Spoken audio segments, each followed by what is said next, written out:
Welcome to the Rundown. My name is Ryan. My name is Ray. Well, the NBA draft happened last night, first round. Ray, how are you feeling about it? Mixed feelings, I think. Mixed feelings. Like I was feeling better last night about it, and then I made the mistake of going on social media. And No. yeah. So Brooklyn Nets fan, obviously. I was feeling actually pretty good about this draft. There's a lot of talent in this draft. A lot of people are saying this is like one of the most loaded draft classes in the last couple decades, actually. So I actually was feeling really good into this. This is actually the highest draft pick that the Nets have had. I think they said since 2010, which sixth pick, that's been a long time. It's a lot of, it's kind of surprising to me because like we lose a lot. Minus the years that like Kevin Durant and Kyrie Irving, James Harden were there. Like I'm used to us losing quite a bit. So to hear that this was the sixth pick was our highest draft pick. Last year we had the eighth pick, right? Like to hear that this was our highest pick in like over 15 years. I actually did not know that. I was very, very surprised. But like knowing that information entering the draft, I'm like, there's no way that the Nets could mess this up. Although I was a little skeptical because we often find ways to mess things up. Yeah, I mean, don't jinx yourself there with that. Come on now. Right.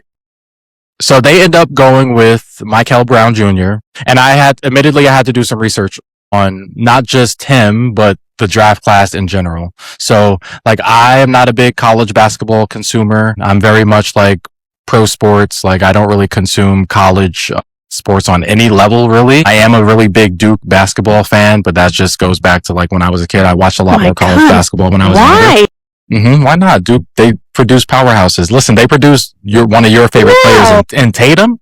Like, you can't disparage Duke when Tatum plays for your team. Ugh, gross, Duke. No, without Duke, there is no Tatum. So you watch what you say about. He could have gone somewhere else. About them. Let's be honest. But he didn't. Anyway, we digress. So I did have to research some of the draft class. Okay, so like AJ DeBonta, who played for BYU, he wasn't one of them. Like I saw. He really fucked me over in my March Madness bracket, though. Not gonna lie, he really fucked me over with that. I picked BYU to go far, but they got taken out pretty early.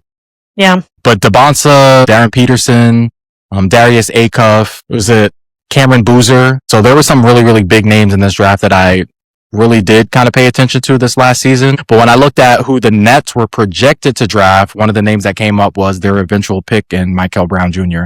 And so I watched his highlights. I watched Darius Acuff's highlights because both of those were potential picks that the Nets could end up getting. And they did end up going with Michael Brown Jr. So what I saw from his mixtape, I loved it. Okay. 6'5" guard, can shoot the ball, athletic, can dunk the ball, great playmaker. And then I get on social media today. I was feeling real good last night about the pick, right? But then I get on social media, not just today, but thereafter last night when the Nets got their pick. And it seems like the consensus is that the Nets fucked up yet again. And like, that really depresses me. Now it seems like mostly everybody, the consensus is that they should have picked Darius Acuff. Okay. So I watched his highlights. They're actually kind of similar to what I looked at from Michael Brown Jr. I would say the biggest difference in their play style is one, Acuff's a lot shorter, right? So I do like the fact that the Nets picked Michael Brown Jr. because he has more height to him. And I think that'll play a little bit better in this league where we see a lot of wings and a lot of lengthy players. But when I'm looking at Darius Acuff, like I think Stephen A said it best today on First Take, like, cause he actually touched on this topic. Did the Nets mess up by drafting Michael Brown Jr. over Darius Acuff? Now, Stephen A's take is that Darius Acuff is box office, right? That's the word that he used. Like he thinks that he's the type of player where he could go out onto an NBA floor today and drop 40 points, right? Now, do I know if that's going to be Michael Brown Jr.? I don't know. What team? I don't know. Listen, if they play the right team, they can make it happen. Shit, if he played the Nets, he might get it done against the Nets. You never know. That would be the one that would work. Yeah. Yeah. But then I did a little like deep dive into like Darius Acuff, and I mean he led the SEC last year in points and assists. He's the first player. You ever heard of Pistol Pete Maravich, Ryan? I'm really throwing like an old school name out there. No, I have not. He was the first player to lead the SEC in points and assists since Pistol Pete Maravich. I'm talking like, I believe he played in like the 60s. Like this is a very, very, very long time ago. Yeah, with the name like Pistol Pete, that decade fits for sure. That's right. Yeah. Pistol Pete Maravich. Yeah, so he averaged almost 24 a game, 6 assists, right? And then I'm looking at Michael Brown Jr. and Michael Brown Jr. also had a really good rookie year. Averaged 18 points, almost 5 assists a game. So I'm looking at the production. Darius Akoff definitely played a little bit better. He scored more points, averaged more assists. But again, I'm looking like longevity. Like the issue that I have when I'm looking at Michael Brown Jr. is his health, right? A lot of the conversation with him coming into this draft was he had a lot of back issues last year and playing for Louisville. I believe he played about 20 games, 21 games, but he missed 14 due to that back injury. So that was a lot of the conversation with him coming out of the draft. Can he stay healthy? But I'm optimistic. I have watched too much losing basketball the last few seasons to kind of look at this team and just place their death order already. Like if I'm not positive about this and if I'm not optimistic, then there is nothing for me to look forward to in this upcoming season. Other big news involving the Brooklyn Nets. They just traded a couple of days ago for Julius Randle from the Timberwolves. And Ryan, when I tell you the Nets basically gave up a bag of chips to get Julius Randle, like Minnesota could not have wanted this guy on their team anymore. Like I believe the Nets traded like either a late first round pick or a second round pick. And that's it. And there was a third team involved in the deal, Chicago Bulls. And the Nets sent Nick Claxton, their center, over to Chicago. But as far as Minnesota, like they got a pick for Julius Randle, right? This is probably the second best player after Anthony Edwards on that team. The second best scorer at the very least. And they really gave him up for nothing. So I think that kind of shows you that Minnesota was definitely ready to move on from the Julius Randle experience. But that's your own fault. And I know it didn't help them watching the guy that they traded, Anthony Edwards' right-hand man and Karl Anthony Towns, winning a championship in New York. Well, mind you, they traded that guy for Julius Randle. Like he didn't really do anything in that championship. He didn't. We can all agree that the championship. Yes, no. He was not the driving factor, at least not in the finals, to them getting that championship. But at the same time, do the Knicks win that championship with Julius Randle on their team? Probably I can't say that confidently, right? Yeah. So the Minnesota Timberwolves had to look at this, and they kind of looked at their lack of success in the playoffs the last few years, having Julius Randle next to Anthony Edwards, and they said, you know what? This is not going to continue working. Let's shed some salary. Let's get him on to Brooklyn.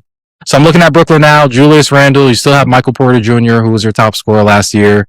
You add Michael Brown Jr., and again, listen, we're not going to finish probably top 8, 9, 10 in the East, but over the long term, I'm liking the direction that I'm seeing this team going for sure. Okay. I like that you're leaning into hope a little bit. That's all I have at this point. That's all you have? That is all I have. I just had to watch my crosstown rivals host a championship.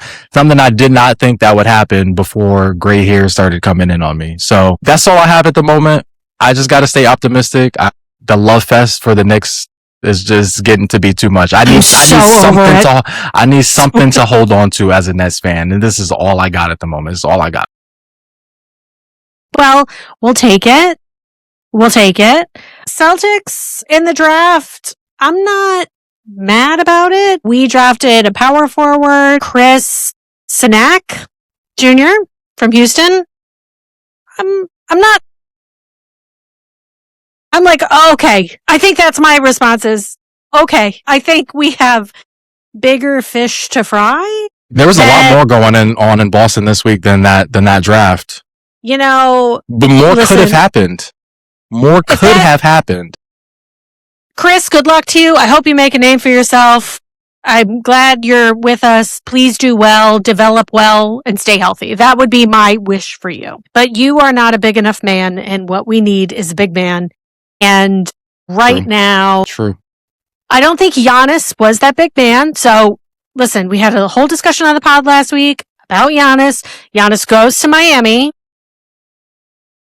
I'm not overly surprised by this. I know there was a lot of chatter of him coming to Boston. I didn't really think that was going to pan. Miami basically gave up their entire team for one guy. I'm not totally convinced that was the right move for them. But as competition in the East, I'm not, good luck to you. But if it doesn't work out, I'm obviously not that mad about it. This is one of those moves that I feel like didn't move the needle for it didn't. And the Heat at all. Like I'm looking at the Heat as Like, you guys pretty much look the same caliber of talent as the Bucks did last year with the same player that you just traded for. Like, and now I'm looking at the Heat roster, right? They don't have point guards to bring the ball up. Who is handling the ball on this team? You have Davion Mitchell, who I'm not gonna sit here and disrespect Davion Mitchell. Like, he's been a point guard in this league for a few years now. I can actually call him a veteran, but that's your starting point guard, and you don't have anybody else on the bench that is really built to have their ball in their hands when he's not on the floor. Like, you don't have ball handlers like that. I give all the respect to Norman Powell, all the respect to Andrew Wiggins. Obviously, Bam Adebayo is still there. They didn't include him in the deal, but you got rid of Tyler Hero. So I'm looking at your roster now, like, y'all are going to need some ball handlers. The summer is still very early. There are still more moves that can be made, but they're going to have to address this going into next season because we understand Giannis. He has had some health issues the last few years. You're going to need a ball handler to help him out so that he does not constantly have the ball in his hands. Not to mention, that's not really his game.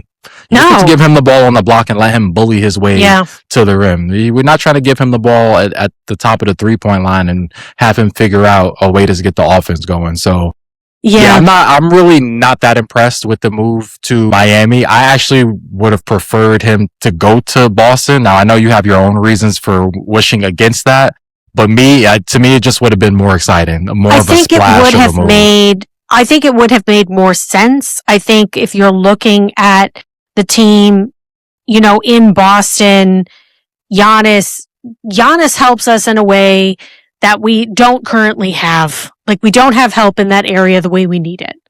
We do have people who can come off the bench and can play the position, can help out, but we need a solid big man. We don't have that. And I mean, I don't want to get rid of Jaylen Brown because I think Jaylen Brown is one of the strongest players in the NBA. I think his overall, and I know there's been a lot of debate between you and I specifically about the difference, who's kind of better, him or Tatum. And what I would say to that is, I think Jaylen Brown is a stronger overall player. I think his mentality, his knowledge, his look of the court is better. I think he's an overall better player. But I think Tatum has a skill set that you can't deny, and Tatum's skill set is what helps really win games.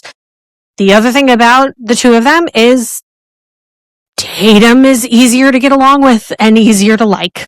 Jaylen Brown has kind of proven over this season, especially with that Twitch stream, which, like, if that doesn't come back to haunt him, like, later in life, I don't know what else will. But, like, that's an example. I'd argue that it's haunting him already, considering his names are in trade talks. Yeah, like, when you are vocal about your likes and dislikes of your team in that way, that doesn't make people want to continue to work with you. And not just in the Celtics organization. I would wager a guess that played a role in the Bucks decision as well. Do you want a player who's going to have that kind of attitude when they get out on the floor? Like, do you know what they're going to, like, that's something that weighs on them as well. So, do I think Jaylen Brown will stay in Boston? I don't know. Maybe, maybe not. But I will say that it puts a cloud over us at the start of the season. I really think that that's true.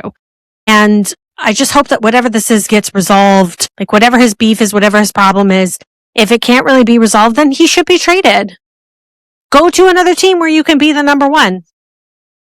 I don't know how far you'll get, but if that's what makes you sleep better at night, then maybe that's what needs to happen. So I think the Celtics are in a bit of a bind, I think, right now. And, I don't really know. I mean, I know that the president of basketball operations came out today and was like, we love Jaylen, but, like, what else are you supposed to say at that moment? Like, he has backing, but, like, how strong is the backing? Because it was like, we love him, but we don't know what the future holds, which to me means, so you're still shopping him. But yeah, I think you see in the history with these kind of things, like, every player understands that, yes, at the end of the day, it's a business, but you can only throw, like, your star player's name in trade talks so many times before the relationship is irreparable. You know what I mean? For sure. So I won't go. Like you said, we've had this conversation. I'm definitely not going to go out and say that overall Jaylen Brown is an overall better player than Jason Tatum. I will say we watched Jaylen Brown last year have a career year with no Jason Tatum on the court, but we have seen Jason Tatum have similar seasons to what Jaylen Brown did last year with no Tatum, with Jaylen Brown on the court with him. So to me, I mean, that speaks a lot of volumes. It speaks a lot of volumes too that we never hear Jason Tatum's name in trade talks or in conversations. But I think that, and I think that's a combination of one, him being the better player, but also he doesn't ruffle feathers the way that Jaylen Brown can.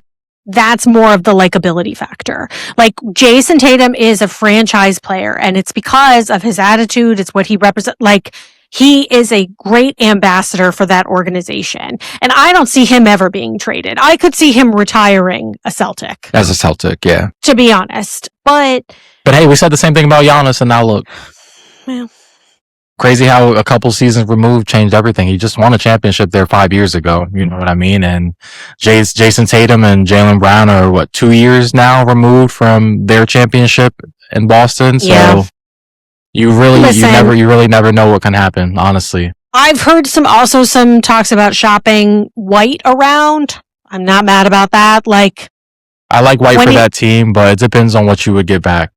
I feel he is inconsistent in a way that, like, you can't be that way. Like, he was nowhere in that series with the 76ers. Like, where the fuck were you?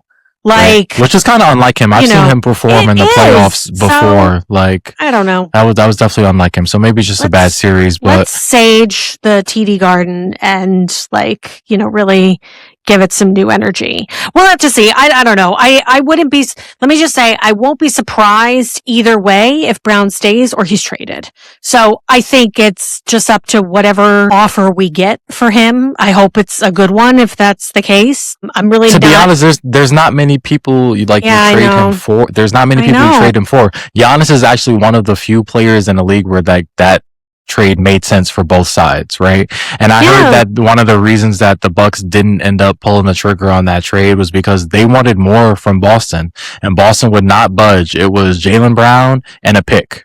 That's all you're getting. And if I'm the Celtics, like, damn right, like Jaylen Brown, like, I think most people would agree that Giannis is like a better overall player than Jaylen Brown, right? But the gap is not that big. Let's just be real. The gap is not that big, and the pick that they attached to that Jaylen Brown deal, that bridge for Boston, that bridged that gap. So if I'm Boston, I'm not giving you more than Jaylen Brown and a pick for Giannis. Like, their skill sets are different, but their talent levels are similar, right? And I think the deal that they gave the Bucks was a fair one, and I'm not mad that they didn't budge on that. Well, and plus you got to think about injury as well, with Giannis too. I think that's, when I look at him going to Miami, you put a lot of chips in a basket that we don't know how this is going to pan out in a couple of years. And I think that for them, listen, and I respect Pat Riley. Like, Pat Riley has a great legacy that nobody can take away. He's, one of the best execs in basketball today. So I don't begrudge him if he has a vision. Like, let's see where it goes. But I will say, like, this team is not a contender for a championship next year. Maybe in 2 years, but in 2 years, what does Giannis look like? How is he faring injury-wise? And I think that's what you really have to take into account. And one of the reasons that I was okay with him not coming to Boston, which was, I think you're injury prone, you're not young, and I don't have time for this. Like, that's also, and can we just point out, I did not know this, that the Bucks and the Browns are owned by the same person? I did not know this. No, I did not know this. You traded 2 franchise players in 2 different sports away from your teams? In the span of a month. What is this? Like, I read that today and was like, floored. Absolutely floored. The Giannis one I understand more than the Myles Garrett. The Myles Garrett, I don't I don't understand. That was more of a money move, shedding salary, but it's just Well, like, that was why dumb. why pay him in the first place? You should have just let him walk, right? But then everybody kills you if you let him walk. But guess what? We're killing you for trading him a season after he signed that deal. You killed yourself when you signed Deshaun Watson to a $30 million guaranteed deal. And like, more than that's anything, the problem. that has your budget in a stranglehold more than any other deal you've done. I hope whoever, bless that agent, whoever his agent is, that I'm sure got paid handsomely for that, but trash. Anyway, the drafts to me are always really funny because I feel like you can say so much talent this year, blah, blah, blah, blah, blah. And I'm like, yeah, on a college level up. Cause when you hit the professional level, it's not the same. And we've got more busts than we do all-stars in any sport. This is not just limited to basketball. Certainly in football, again, as we've talked about before, hockey, baseball, they're structured differently. So in terms of like leagues, so I would say that, you've got more leeway there, but if you're a bust in football, you're a bust in basketball. What a waste. So, sometimes I don't mind the middle of the pack picks because you don't know what the potential is. When you're a first round draft pick, you have all kinds of insane, expectations. Yeah. And it's crazy. So when you have those expectations, it just can really mess with your talent. It can mess with all kinds of things. That's why, like, mentally, it's such a test for who's the strongest mentally in the draft for me. I think that shows more of where your talent will go is how you handle all of that pressure. And, we'll have to see what these guys do, but good luck to them. I hope they do well, but. Listen, these players are on social media the same way you and I are, right? Mm-hmm. So the same way I'm reading these comments about the Nets fucked up, like what a major fumble by the Nets again. They had a chance. Mm-hmm. Darius Acuff was right in front of you. You choose not to get him. This franchise is doing the same thing it always does, fucking it up. Mm-hmm. Same way I'm reading these comments, I can guarantee you Michael Brown Jr. is too. Yeah. Michael Brown Jr. is seeing all these things. The Nets should have drafted Darius Acuff. They messed up. Why'd they draft this kid? He's seeing all these same things, and I'm hoping he sees these things because I want it to be a motivator for him. I want him to take it extremely personally and say, step onto the court next season and going forward and say, Darius Acuff who? Because the Nets made the pick in me, and it was the right pick. So I'm hoping that he sees it now. I'm hoping it motivates him to really put the work in. Yeah. We'll just have to see where it goes. But, another season in the books. How many more months, Ray? Are you counting it down yet until it's back? October, where are you? I love October because it's like MLB playoffs and then like the transition right into NBA basketball right after. So I'm never without. Love it. And of course the NFL is on, starts in September, so. I love that you just say that like it's an afterthought. NFL, the NFL, the NFL. Yeah, it goes baseball, basketball, 1A, 1B, and then, I can throw football in there. Terrible. It's absolutely terrible. Baseball is at least third, sometimes fourth. It depends on how hockey is. No, it can never be fourth in my book. I like going to, you know what though, I will say this. I like going to baseball games. Going to baseball games, that's one of my favorite sporting events to attend. I think that's more fun than basketball. I'll be at Fenway Friday. Congratulations. Mm-hmm. Yankee Sox, baby. I've never been to Fenway in my time. I went last year with my son. Good time. Nice. Good time. Nice stadium. Nice stadium. They treat you well there, the Boston fans? You know what is not as bad as one might expect. Actually, really not that bad. Although, had my kid with me, maybe that protected me. Won't have my kid this time. We'll see how it goes. I'll keep you posted. We'll see if you make it out of Boston. We'll see how it is. But you know what? I'm not even worried.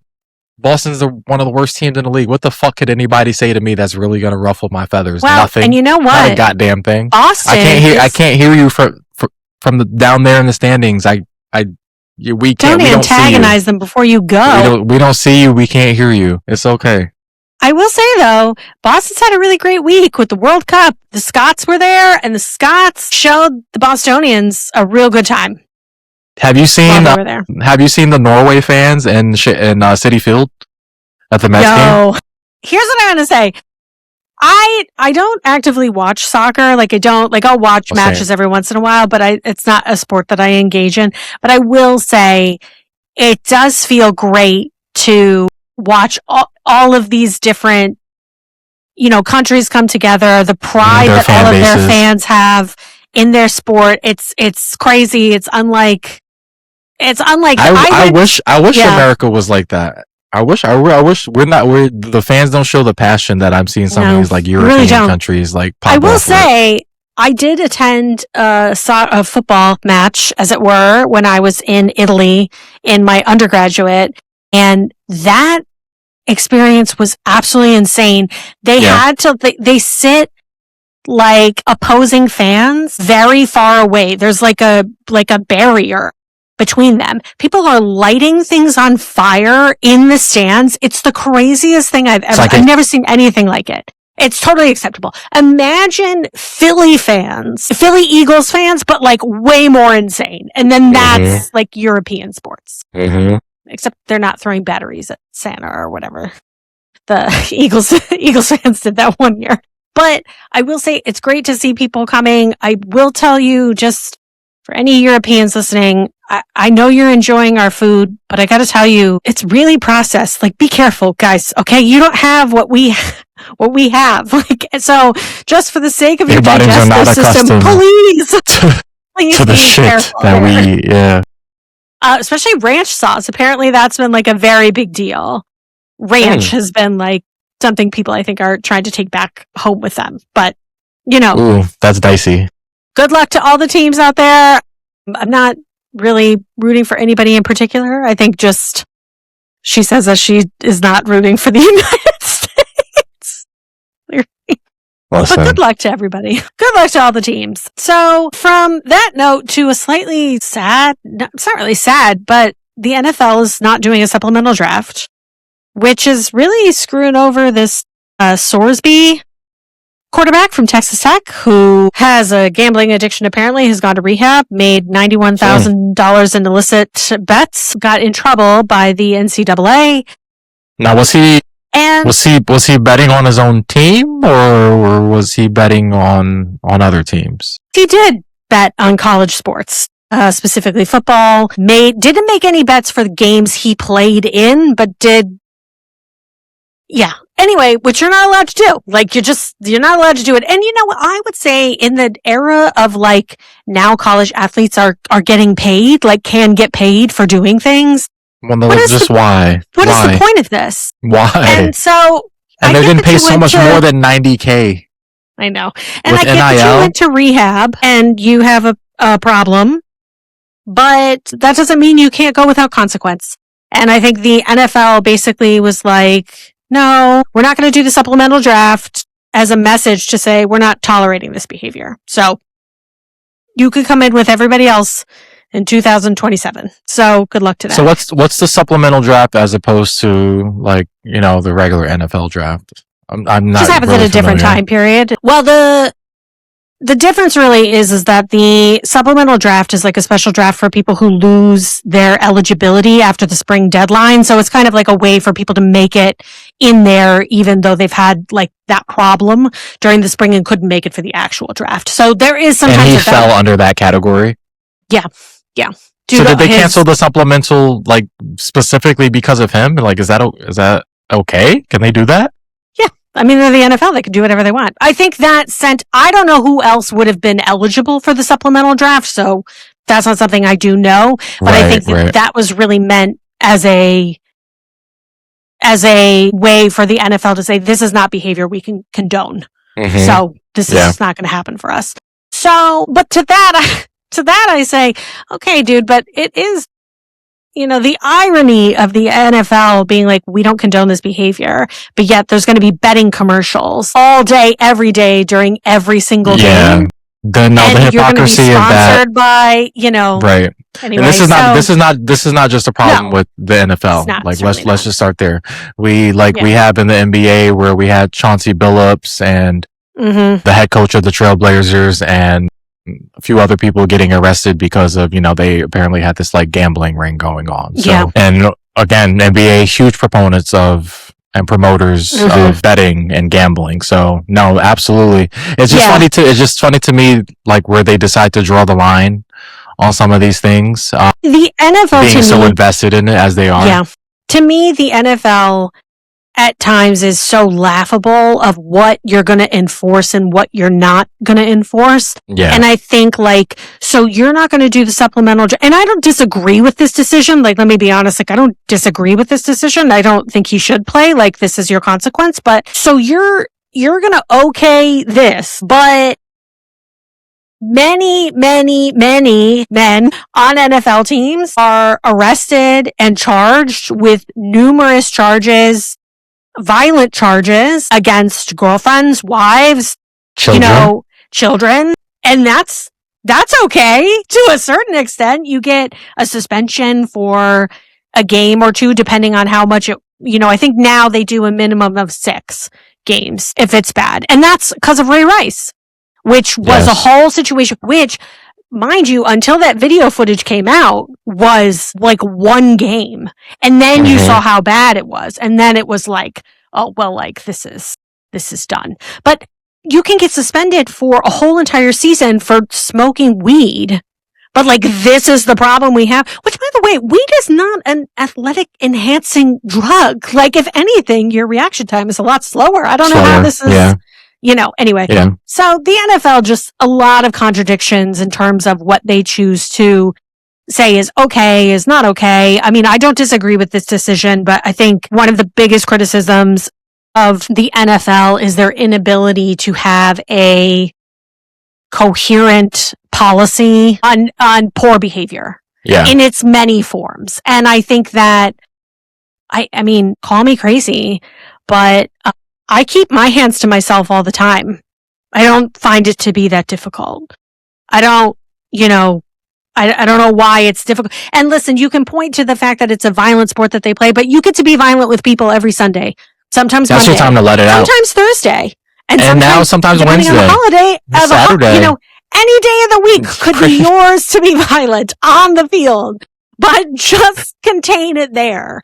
So I think that this is I don't disagree with this step. I think it's a step in the correct direction for them. There should be a consequence, but I just find the irony of, we're going to not let you do this. But like Rashid Rice is also a great example of this. This idiot is out here driving, violating probation. And it's like, are you even like good enough for this to be like behavior that you do?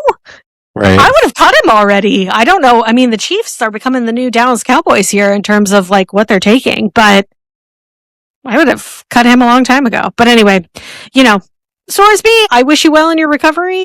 Good luck. I don't know if you'll ever play in the NFL, but I hope it was worth it. I don't think it was. But like, again, this is a guy I've never heard of before. And granted, I don't watch a lot of college sports, but like, I had no idea who this was that people were like talking about. It reminded me a lot of like Johnny Manziel, which was like, hey, like maybe let's not do this. But we'll have to see what happens next as we move into training camps. I'm sure we'll have more stuff going on with the training NFL, camps, OTAs, yep, all that jazz. Moving on to the MLB, and Ray, Mets still bad. Yankees. I read... Not bad. I did read David Stearns had like a press conference and he was talking about things. I did read an article about that. What did he have to say?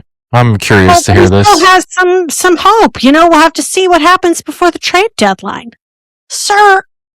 You guys, let me tell you, David Stearns. Whatever timeline that you're living in. You are sellers at the deadline. Jesus. You're sellers. You're not buyers. You're sellers. You're not doing anything. Not this year. Oh. That went out the window when you lost 13 games in a row. We don't forget about that. I know you haven't played quite as bad since then, but this team is not happening. Between injuries and then players that are not injured playing far below the back of their baseball card. I can't. Like, I know we're getting Lindor back, but like, let's not pretend that like he's going to be the savior. He's not. And he wasn't setting the world on fire when he was playing. He's not. He's coming back. That's great. Soto's day to day because some weird shit that happened with his back. Like, I did see that. Although I'll give Soto his flowers. I was looking at his stats the other day, and he's like the only Met actually doing anything, hitting 300. But that's Juan Soto, right? That's why you paid him the money. But he's doing what he's paid to do, and what he's paid to do is to do that for literally, literally. Yep. So happy with him about that, but. Peralta's not. Freddie Peralta was just about to get. I was just about to get into that. No. He got absolutely shelled a couple of starts ago. Who'd they play? I think they were playing the Phillies. Yeah, I think you're right. Got absolutely killed. That signing has not worked out the way that the Mets. That was supposed to be like outside of Bo Bichette. That was their biggest signing. Bo Bichette certainly hasn't.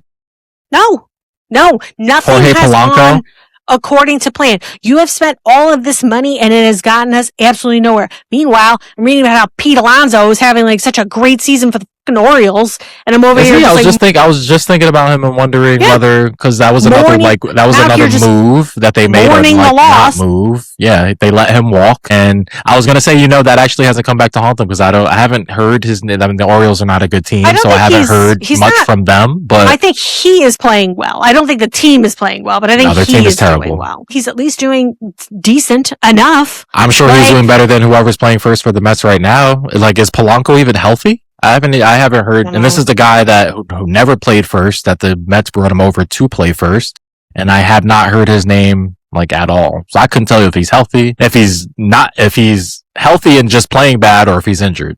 It's terrible. Like, I really don't know. I don't know what's going on at first base. And then Senega's not playing well either. Like, what is even happening? I looked today. Pitching? Like, Senga has over 10 ERA. Sorry. Senga has over a 10 ERA. Over 10. And I just saw that they demoted him. They made the decision to demote him to the bullpen. No, can we send him down? Like, why are we demoting him to the bullpen? Like, can we just send him down to triple? He's not a 10 ERA, people. Like, do you realize how bad you have to be to have an ERA over 10? Like, that is something that should not be in the majors right now. That should be in your starting rotation. That should not be in your bullpen. That is not a major league pitcher. And that was supposed to be like one of your highly touted pitchers going into this season. It was Freddie Peralta, Nolan McLean, and then it was supposed to be Kodai Senga. And like, this just has not panned out. Now, McLean hasn't been bad for the Mets, right? He hasn't been like completely lights out, but he's not the reason that the Mets are losing. But like, Freddie Peralta hasn't worked out. Senga hasn't worked out. The pitching hasn't been good. The offense is mid. At best. Outside of Juan Soto. Like, I understand injuries, but you know who else is playing with a significant fucking amount of injuries? The Yankees. And the Yankees don't look like that at all. No. They've hit a little bit of a rough patch this last week. They lost 3 in a row. They bounced back last night to break that.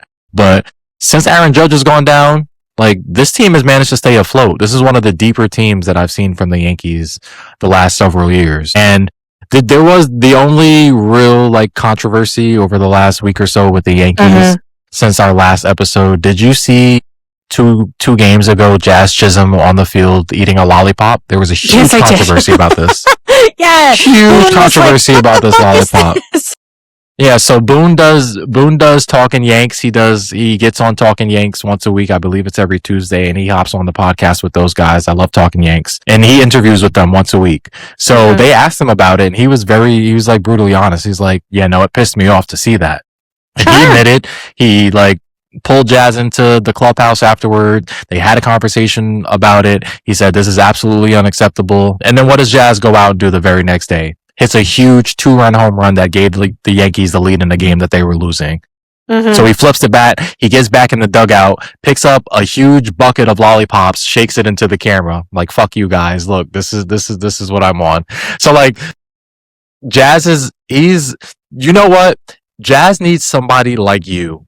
He needs a fucking PR person because like, he's so polarizing because you can tell he's just like, maybe he's media trained and just like still doesn't get it, but he very much like doesn't know like what to say a lot of the times, and he doesn't realize that maybe the best thing to say is nothing at times. Well, but like, I kind of like that about him, and the reason I like that about him, like with the Yankees specifically is because the Yankees are so very just like button up, very uptight. You very rarely know what the players are thinking exactly because they just give like extremely like PR answers, like very by the book. And it's very hard to get under the surface of what's going through some of these players. Like, and it's hard to connect to that as a fan sometimes, right? Like we want to see passion.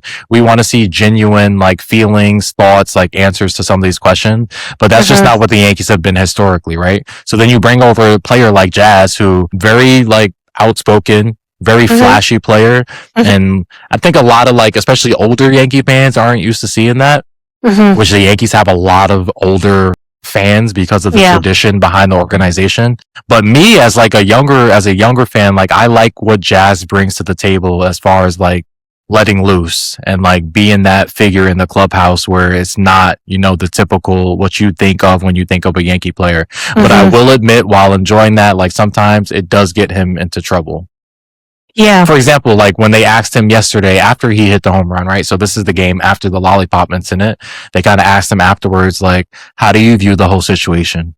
And he said, well, you know, to me, like, I just bring the lollipop out there because, like, to me, it's just something I can do out there. It's kind of like a distraction to me. No, we don't.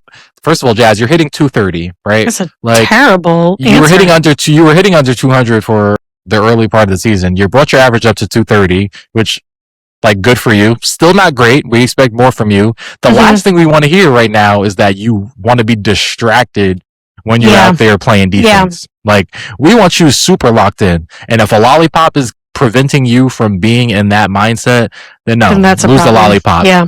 Me as a fan, it's just a fucking lollipop. I don't think it's a huge fucking deal. Like, the manager talked to him about it. I think social media overblew it a little bit.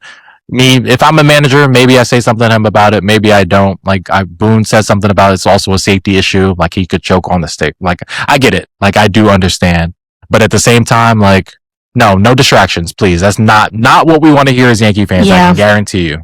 I think there's a time, and listen, media training, like, if you're properly media trained, then you can do both the passion and the correct answer at the same time. You can make both of those work. I agree. Not everybody is great at that. So you do have players who are just kind of giving canned responses because that's what they've been told to do. And, you know, for a lot of them, good, because you probably shouldn't say what you're thinking out loud. But there's a time and a place for that. I think if you want to be a flashy player, I don't have a problem with flashy players, but you have to back it up with play.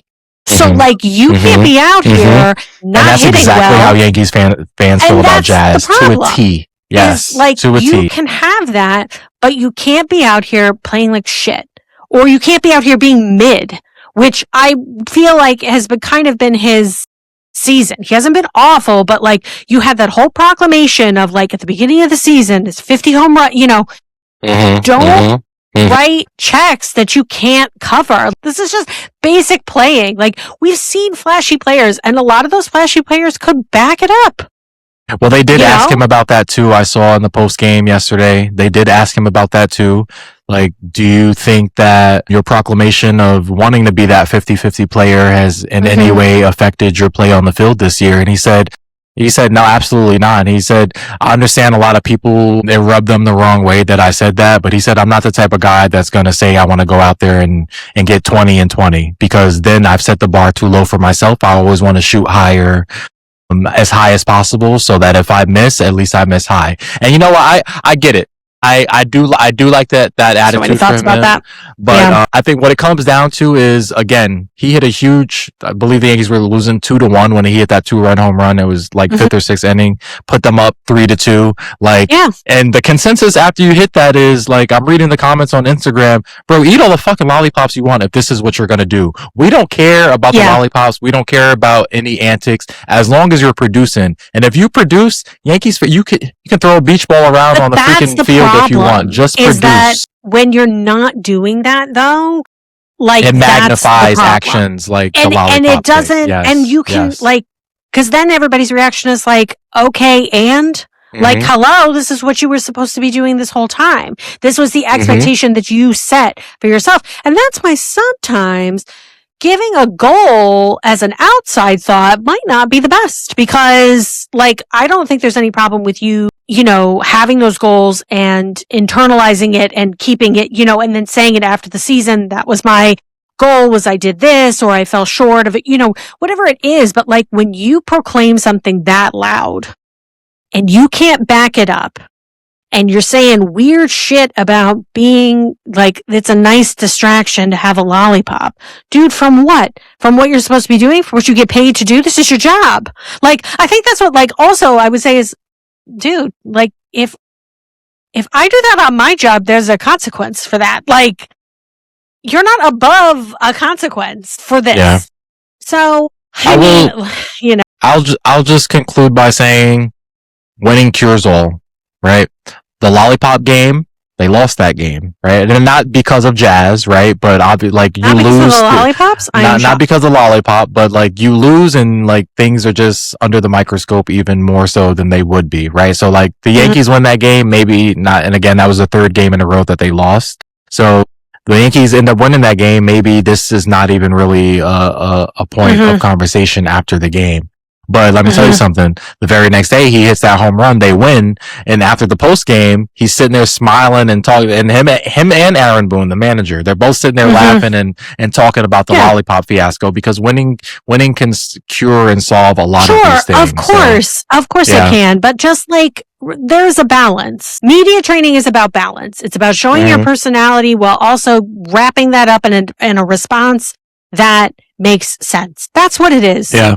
And I think, like, find a better balance is, I guess, what my response to that would be, is find a better balance. Find where you can have the fun and you can bring that, but then also be able to answer a question in a serious way that doesn't make people question, well, why would you want to be distracted during your job? Yeah. Just a bad answer. Just a bad answer overall. I just want to close out. We don't have a trash cans planned for today, but I have a mini trash cans that I'm just going to shout out. That on July 14th, Quarterback Season 3, which is a Netflix show brought to you by Peyton Manning and other people, will be coming out with a new season. And I just wanted to read the names of the people that they chose to focus on. Ooh, I haven't heard about this yet. This is news to me.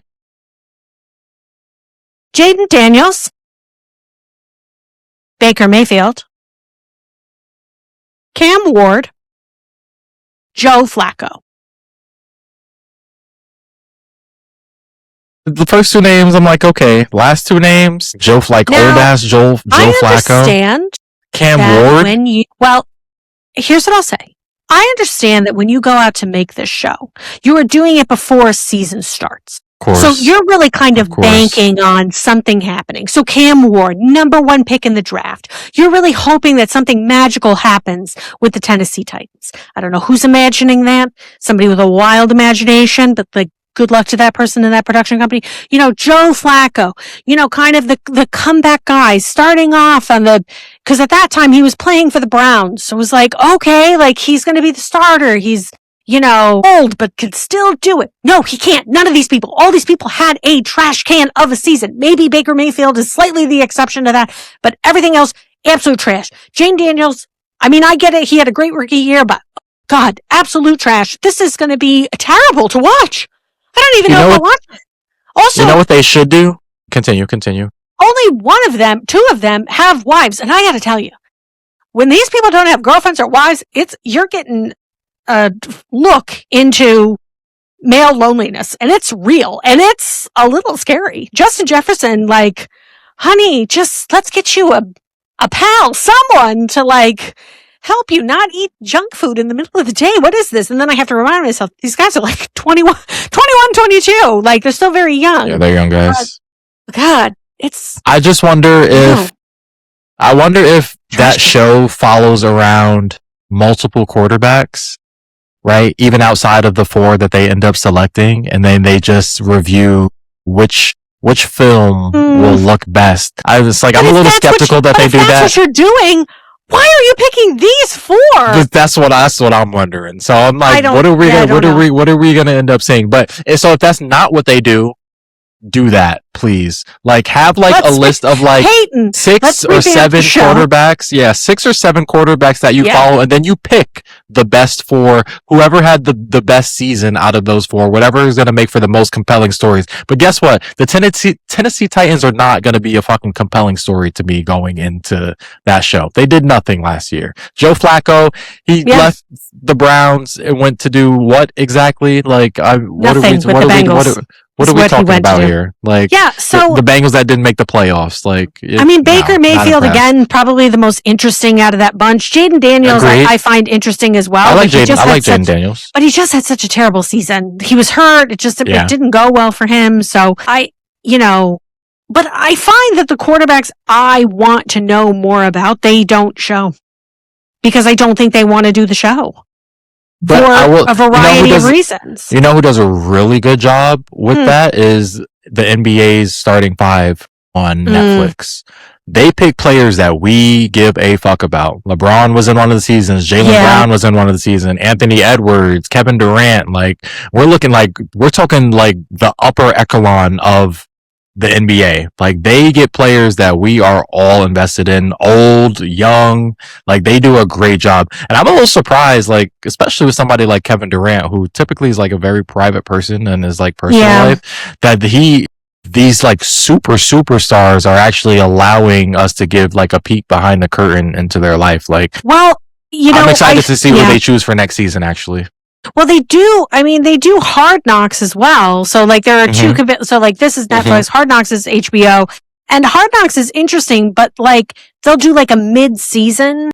And you can always tell where they've picked these things. Like, last year, I think they picked the NFC East, and they thought that was going to be a really competitive division. Right.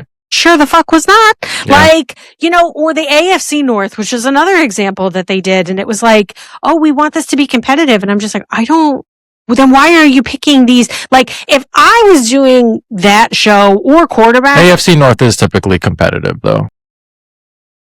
Not particular. I don't find them to be particularly competitive. Is that the division with, like, the Bengals, the Steelers? They're competitive within... Right? They have good games within each other, but, like, usually it's the Steelers that are coming out... The Ravens, making the playoffs. The Ravens... That's a good division. That's not a good division because you've got the Browns and the Bengals, and they don't do anything. They have weird, miraculous seasons that they do well in, but the past, 3 years, it's all been trash on both sides. Listen, if you want this to be interesting, you need to pick the NFC West, which really only has the Cardinals as the bad team. You got the 49ers, you got the Seattle, and you've got the Rams. Mm-hmm. That's a good one. The NFC North. You've got the Bears, who have turned it around. You've got the Lions. You've got the Packers.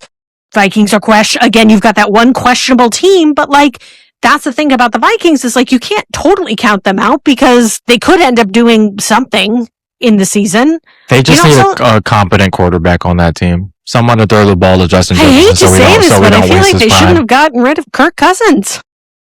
Yeah. He was looking pretty good throwing the ball to Jay Jettas, so you're not wrong. Or I would even take the AFC East. The Pats, the Bills, the Dolphins, you could see what Malik Willis is going to do. The Jets aren't going to do anything, but that they don't have to be shown that often. But I think that, obviously no screen time for them.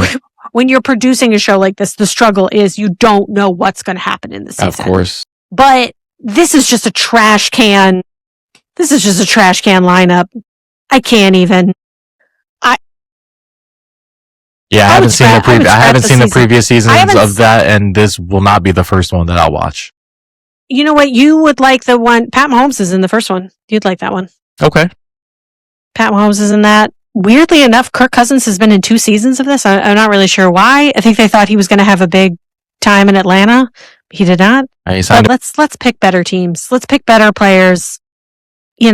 Just this is my mini trash cans. That and now the Kachuk brothers are together in Florida. Brady Kachuk got traded to the Florida Panthers. So now both of them play hockey together. And I couldn't hate Florida.